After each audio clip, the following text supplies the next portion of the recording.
Bienvenue dans l'émission Saveurs divines. Cette bonne nouvelle du royaume sera prêchée dans le monde entier pour servir de témoignage à toutes les nations. Alors viendra la fin. Ce pain céleste vous est présenté par Immaculée Niraneza.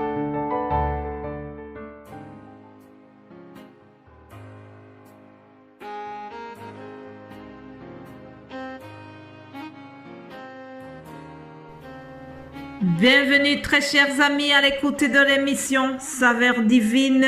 Rendez grâce au Seigneur qui nous donne encore la vie aujourd'hui. Je remercie Dieu parce que nous sommes en bonne santé. J'espère que de ton côté, tu es en bonne santé également. Et continuons ensemble la méditation que nous avons commencé depuis lundi. Comme vous savez, notre thème concerne Jésus-Christ qui nous a exhortés d'entrer par la porte étroite. Matthieu chapitre 7 versets 13 à 14. Nous avons vu que Jésus-Christ est la porte étroite. Au verset 14, je lis ceci. Mais étroite est la porte resserrée, le chemin qui mène à la vie, et il y en a peu qui le trouvent. Oui, chers amis, Jésus-Christ est ce chemin qui est resserré, mais malgré qu'il est resserré, malgré que c'est un chemin étroit, il mène à la vie. Alléluia. Aujourd'hui, je vais vous dire certaines choses qui font que cette porte ou bien ce chemin qui mène à la vie soit resserré. Il y a des choses qui le rendent compliqué. Oui, il y a des choses qui rendent le chemin vers le royaume de Dieu compliqué. Pour aller au ciel, on ne va pas en étant comme des gens qui sont en vacances, des gens qui ont le plaisir, la joie de marcher paisiblement. Non, il y a parfois des difficultés que nous devons affronter. Que ce soit aujourd'hui ou que ce soit au premier siècle, les premiers chrétiens ont été persécutés. La fois passée, nous avons vu comment l'apôtre Paul a été emprisonné, Pierre aussi, et qu'ils ont été libérés miraculeusement. Mais ils étaient emprisonnés pour des causes injustes. La parole de Dieu nous dit « Heureux ceux qui sont persécutés pour la justice, car le royaume des cieux est à eux. Heureux serez-vous lorsqu'on vous outragera, qu'on vous persécutera et qu'on dira faussement de vous toutes sortes de mal à cause de moi. Réjouissez-vous et soyez dans l'allégresse parce que votre récompense sera grande dans les cieux. Car c'est ainsi qu'on a persécuté les prophètes qui ont été avant vous. » Ah, chers amis, nos prédécesseurs ont subi aussi de l'injustice. Étienne a été persécuté. Oui, chers amis, sur ce chemin qui mène à la vie éternelle, il y a parfois de l'injustice, il y a de la persécution. Je prie que nous ne serions pas obligés à subir les persécutions comme nos prédécesseurs. Jusqu'ici, ça va, mais on ne sait jamais ce qui est devant nous. Soyons forts. Si jamais cela nous arrivait, pensons à Jean-Baptiste, pensons à Étienne, pensons à Pierre et les autres.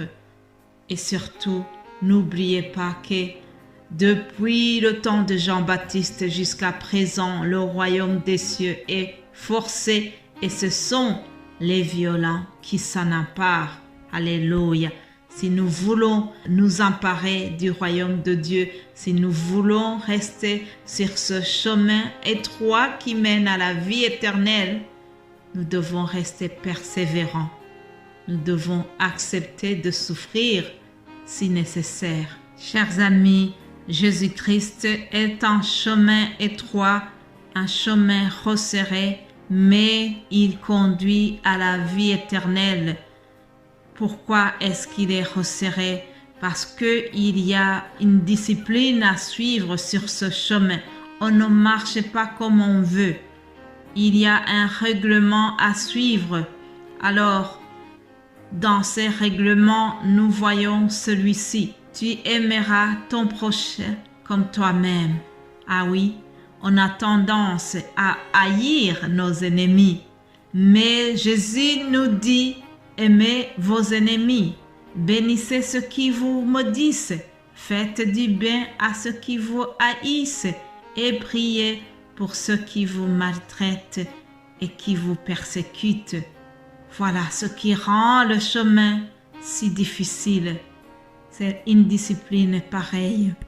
Et pourtant, nous devons obéir au commandement de Jésus-Christ. Autre chose qui rend le chemin étroit, c'est ce verset que nous trouvons dans Matthieu 6, 14. Si vous pardonnez aux hommes leurs offenses, votre Père céleste vous pardonnera aussi. Mais si vous ne pardonnez pas aux hommes, votre Père céleste ne vous pardonnera pas non plus vos offenses.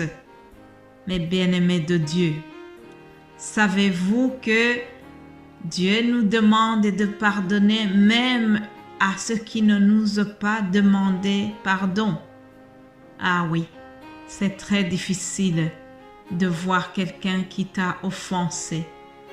Et s'il n'a pas été humble suffisamment pour venir te demander pardon, Dieu te demande de lui pardonner quand même.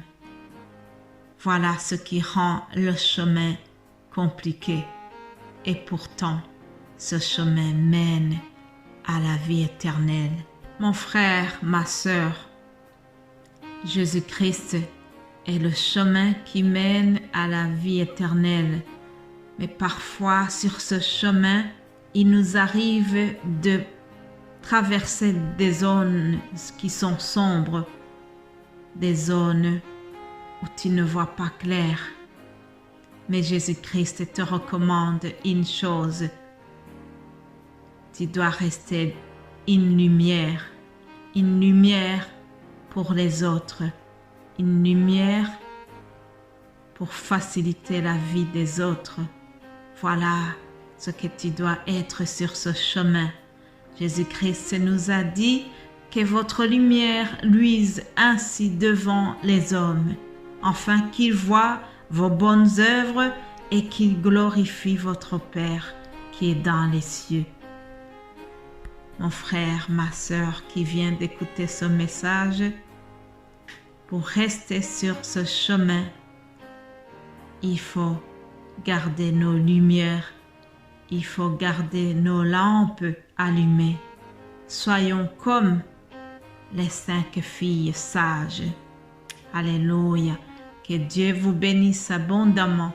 Nous allons continuer et terminer ce thème demain par la grâce de Dieu. Amen. Vous êtes bénis.